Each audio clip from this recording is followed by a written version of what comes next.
नमस्कार, मैं हूं आकर्षण उपल और इस समय आप ये सीधी तस्वीरें देख रहे हैं IBN 24 पर। दोस्तों, इस समय सबसे बड़ा मुद्दा इस समय अगर कोई उत्तर भारत में है या यूं कहीं कि भारत में है तो वो मुद्दा है पंजाब का। पंजाब में इस समय अमृतपाल सिंह जो खुद को वारिस पंजाब दा का मुखिया घोषित कर चुका है। वारिस पंजाब दा आपको बता दें कि एक संगठन है जिसे दीप सिद्धू, जो कि किसान आंदोलन के दौरान जिसने दिल्ली के लाल किले पर एक झंडा फहरा दिया था, जिसको लेकर उसके ऊपर FIR भी दर्ज हुई थी, उसे जेल भी जाना पड़ा और 2022 में एक एक्सीडेंट पे KMP के ऊपर हुए एक एक्सीडेंट में उसकी जान चली गई थी। उस दीप सिद्धू की जान जाने के बाद अमृतपाल सिंह, जो कि पंजाब का रहने वाला है, पहले दुबई रहा करता था। किसान आंदोलन में वो किसानों को समर्थन देने के लिए दुबई से आया था। बताया जाता है कि दुबई में वो कार ड्राइविंग का काम करता था और जब किसान आंदोलन खत्म हुआ तो वो वापस दुबई चला गया। लेकिन जैसे ही दीप सिद्धू की मौत होती है उसके बाद फिर से जो अमृतपाल सिंह है वो वापस आ जाता है। यहाँ पर देखने वाली बात यह है कि जब किसान आंदोलन में दीप सिद्धू भारत आया था दुबई से, क्योंकि मूल रूप से वो सिर्फ 12वीं पढ़ा हुआ है, पंजाब का रहने वाला है, तब वो एक दिखने वाला सुंदर सा नौजवान था। लेकिन जब वो दूसरी बार भारत वापस आता है तब उसने दाढ़ी रखी हुई थी और एक विशेष जो पहनावा है वो उसने डाला हुआ था, जिसको जो सिख समाज है वो काफ़ी ज़्यादा मानता है। इस तरह का धार्मिक पहनावा पहनने के बाद वो भारत आता है और आते ही उसने एक मांग की। वो मांग थी खालिस्तान की।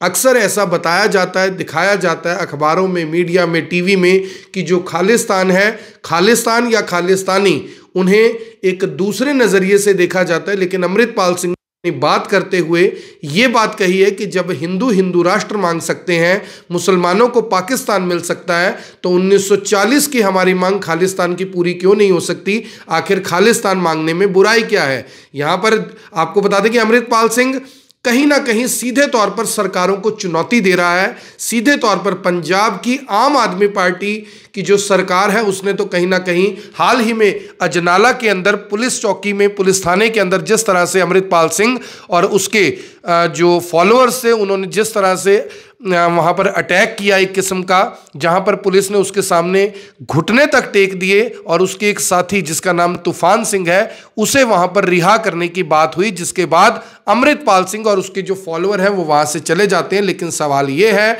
कि क्या पंजाब और पंजाब की सरकार इस तरह से चलेगी?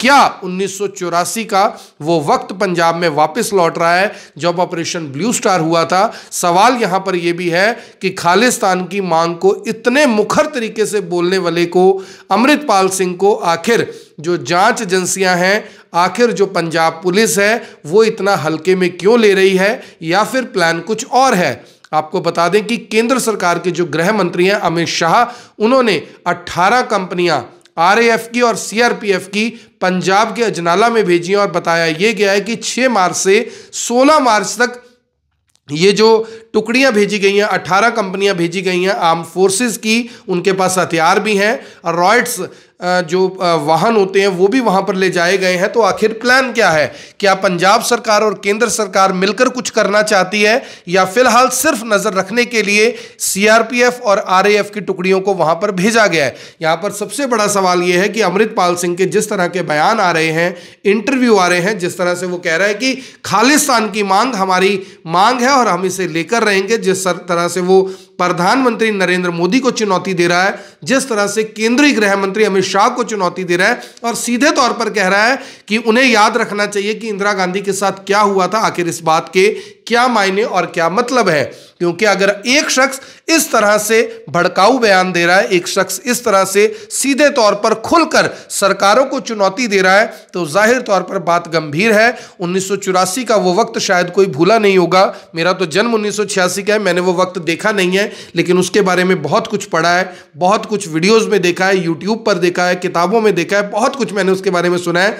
क्योंकि 1984 में जब ऑपरेशन ब्लू स्टार हुआ था, उस समय इसी तरह से खालिस्तान की मांग को मुखर करने वाले जरनैल सिंह भिंडरावाला को किस तरह से अमृतसर के जो गोल्डन टेम्पल है वहां पर मार दिया गया था। उसके बाद तनाव की किस तरह से स्थिति बन गई थी, माहौल कितना खराब हो गया था, ये शायद किसी से छुपा हुआ नहीं है। लेकिन क्या अब वो वक्त लौटकर आ रहा है? ये सवाल इसलिए क्योंकि हमेशा से जरनैल सिंह भिंडरावाला को इस तरह से प्रस्तुत किया गया है जैसे वो एक टेररिस्ट था, जैसे वो एक आतंकवादी था। लेकिन आज भी जो युवा हैं वो उन्हें संत कहते हैं। आज भी जो युवा हैं वो जरनैल सिंह भिंडरावाला को अपना आइडल, अपना आदर्श मानते हैं। यही बात अमृतपाल सिंह भी कह रहा है। लेकिन अमृतपाल सिंह की एक बात जो खुद मुझे गले नहीं उतर रही, वो कह रहा है कि जो भगत सिंह है वो शहीद नहीं हो सकते। जो भगत सिंह है हम उन्हें शहीद नहीं मानते। आखिर भगत सिंह ने ऐसा काम किया ही क्या था? हालांकि जब भगत सिंह और जरनैल सिंह भिंडरावाला की तुलना की जाती है तो वो ये बोलता है अमृतपाल सिंह कि जो जरनैल सिंह भिंडरावाला है मैं उन्हें अपना आइडल मानता हूं और जाहिर तौर पर उन्हीं की मांगों को, उन्हीं की बातों को मैं दोहरा भी रहा हूं।